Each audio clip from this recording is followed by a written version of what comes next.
Pronto, apareceu. Pronto. Falta cortar para ele aparecer na tela principal. Ok.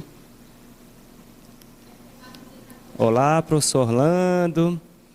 Seja bem-vindo aqui ao nosso programa. Boa tarde. Obrigado. Ok. Então, pessoal, parece que vai dar certo a gente falar aqui, né, com o professor Orlando. Quero dar boas-vindas aqui ao professor Antônio Ronaldo, ao professor Walter, que sempre está conosco. É sempre muito bom a gente poder estar conversando sobre matemática, sobre ciência. E hoje, tendo um convidado também que é muito especial, que desde o meu tempo de mestrado eu tive o prazer e a honra muitas vezes de poder participar de palestras com o professor Orlando Stanley, que a gente vai poder conhecer mais. Então, Walter e Ronaldo, podem dar as considerações iniciais. Ok, vou começar, né? Então, boa tarde, colegas, boa tarde, Jackson, Ronaldo, professor Orlando e a todos que estão nos acompanhando aqui na Rede Verbo. É uma satisfação estar novamente aqui para nós conversarmos sobre ciência, né?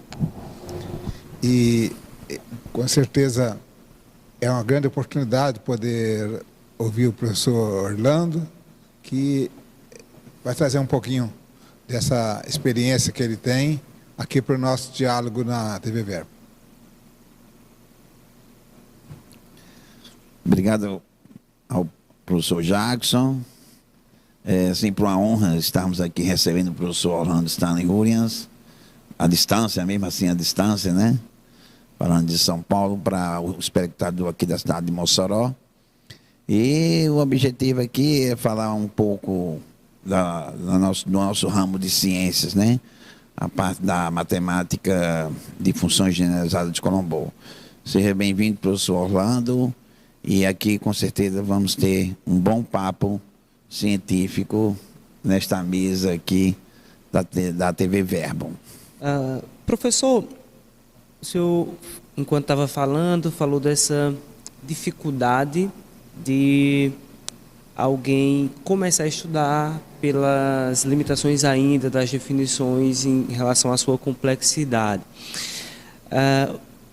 Qual seria o caminho para alguém que está desejando iniciar os estudos das funções generalizadas de Colombo? Onde essa pessoa procuraria esse conhecimento? Já existe algum tipo de material como um livro introdutório ou são artigos? Onde essa pessoa poderia procurar esse conhecimento? A gente pensa a maioria das referências hoje são bastante complexos. E é isso que a gente vem olhando, né, e trabalhando. A gente tem ideias de escrever um livro mais, como se diz, pé no chão. E eu espero que isso vai ser um projeto que eu tenho certeza que a gente vai realizar nos próximos anos. E o aluno, né, de exatas, depois desse livro vai estar escrito, a pessoa não vai precisar aprender basicamente nada novo do que a pessoa já vê numa graduação. Isso é nossa meta.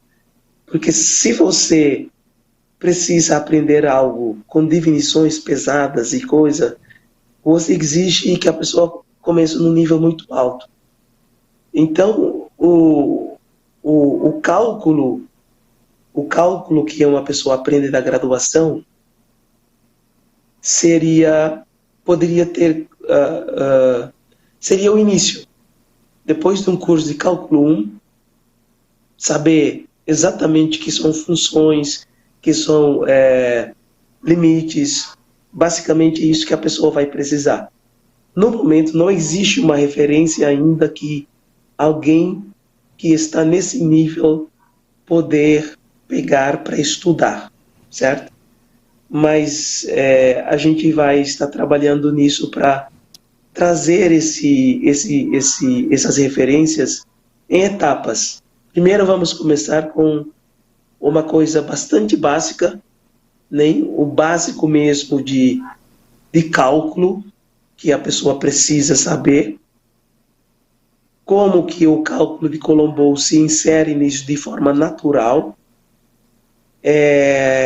A parte básica de álgebra é também muito básico, que a pessoa precisa saber, que aprende na graduação também, e a parte de análise, que vem também de cálculo. Então, o que a gente pensa fazer é fazer isso da forma que um aluno com 2 anos de graduação consiga entender, certo? Por que eu acredito que o aluno consegue? Porque quando você começar a aprender cálculo, é uma quebra de paradigma para muita gente, de pensar em variação. Muita gente... e se você introduz as duas quebras de paradigma juntas, e a maneira como que hoje a gente vê as álgebras de Colombo é quase idêntico à maneira de como que é vista em cálculo, então eu acho que uma pessoa consegue aprender isso sem nenhuma definição muito complicada, de uma forma bem natural. Mas eu acho que a gente tem que trabalhar duro ainda, né, Ronaldo e Walter, para conseguir fazer essas referências, esses livros, para que comece a se tornar acessível para pessoas com uma formação ainda de graduação, para entender essa teoria. Certo? Muito bom, excelente. Esperamos que esse material fique pronto, né, o quanto antes. Porque o que são os números generalizados de Colombo? Os números generalizados de Colombo também é um quociente. É você pegar todas as aplicações do intervalo 0,1 a valores no corpo K, e que são limitadas por uma potência de epsilon para algum P, e quocientar pelas aquelas que são limitadas para todo o P, limitada por uma potência de epsilon para todo o P. Então, isso aí é os números generalizados. Então, a partir daí, fazer as caracterizações em relação aos números reais, procurar fugir da classe de equivalência e trabalhar intrinsecamente os problemas, que é isso que o Orlando trata de fazer, né? Nosso grupo trata de fazer. E nesse propósito, a gente conseguir entender que um fenômeno que ocorre com um elemento ocorre com todos da mesma classe, sem muita distinção. A gente chegar aqui e dizer, aqui é o número 2, aqui é o número generalizado. Está entendendo? Então a gente tem esse problema, mas em geral isso é assim, porque quando surge a teoria das distribuições de Lohan Schwartz, né, ela era muito complicada e ela precisava servir a quem precisava dela, que eram físicos e engenheiros. Então, vários autores, né, várias pessoas passaram a escrever a teoria das distribuições de forma que ela se tornasse mais acessível a esse tipo de profissionais, não matemáticos, mas físicos e engenheiros. Então, aquela linguagem dura que ela surge de Lohan Schwartz, espaços topológicos, ela começa a ser traduzida de forma que um leitor com formação em física e engenharia consiga fazer isso aí. Aí depois vem Sobolev, né, cria os espaços Sobolev com a única situação, quer dizer, ele diz assim, que ela e todas as suas derivadas estão em L1 ou estão em LP. Então, isso é o espaço Sobolev. Agora, como é que você tem uma função que é localmente contínua, você fala em derivadas. Então, na verdade, no fundo, você tem por trás uma derivada como uma função generalizada. E aí, o que você tem, no fundo, é a ferramenta de derivar via o sinal de integração, né? Que aí a única coisa que você vai exigir é que a função seja contínua. E aí você utiliza de uma média, na verdade, né? Uma média, porque você vai multiplicar por função sem fim de suporte compacto, e aí todo o problema que tiver, você joga para aquela função e sem fim de suporte compacto. Por quê? Porque você vai usar a integral por partes e você quer anular uma parte aí, né? Desse desenvolvimento, que é a parte que aplica no ponto, né? Ou no limite do intervalo, né? E a outra parte fica lá com o integral.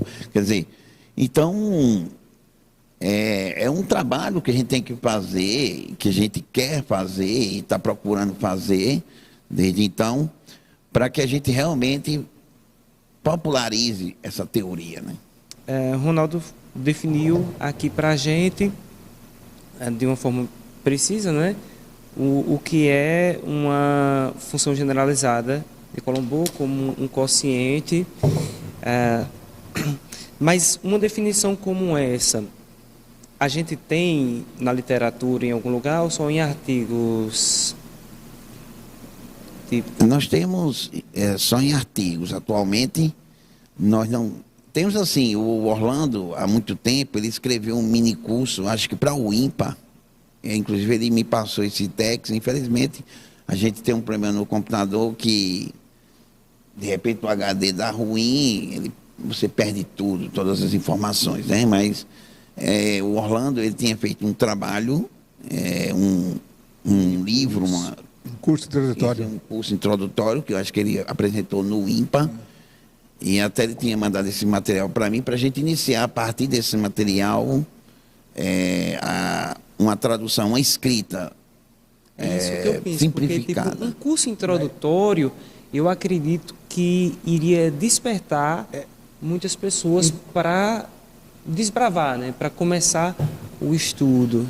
Então, Jackson, só interrompendo aqui um pouquinho, assim, na verdade, assim, esse trabalho que o Ronaldo fala do Orlando, ele busca um pouco isso que você está mencionando, certo? Agora, o que acontece que o Orlando mencionou ali, e que é para a gente a menina dos olhos, é que a gente consegue reler isso de um modo em que as definições fiquem totalmente mais acessíveis. Esse aqui é o insight. Agora, como se comunica isso? De certa maneira, a gente consegue intuir como se escreve. Isso não tem feito. Agora, o que a gente percebeu dos trabalhos da nossa pesquisa é assim, é importante a gente discutir uns elementos históricos, porque a história tem uma vantagem que ela traz a pessoa para a reflexão mais macro e vai trazendo, relevando impactos, contribuições de ideias. E eu acho assim, isso é uma coisa interessante de se comunicar. Agora, feito essa comunicação, a ideia é inserir definições que sejam bem próximas daquelas que já utilizamos no cálculo tradicional, com um elemento decisivo de alteração, que é a quebra de paradigma que o professor falou, do infinitésimo, né? Colocando esse elemento, colocando lá os ralos, colocando os elementos certos. Você não vai precisar de tantos elementos técnicos. E aí, claro que depois todas elas deverão ser provadas para mostrar as validades, né? Mas aí você terá uma coisa que a linguagem pode ser bem mais simples, inclusive, do que a distribuição. Essa aqui é a ideia que a gente tem. Mas também quero agradecer a todos aqueles que de alguma forma contribuíram com este programa, participaram de casa, têm ajudado na divulgação para que possa chegar mais longe. Agradecer também à PROEC, à UFESA por apoiar esse trabalho. Então, muito obrigado a todos e até o próximo programa Verbo Ciência e divulgando as ações do Profimate. Tchau, tchau.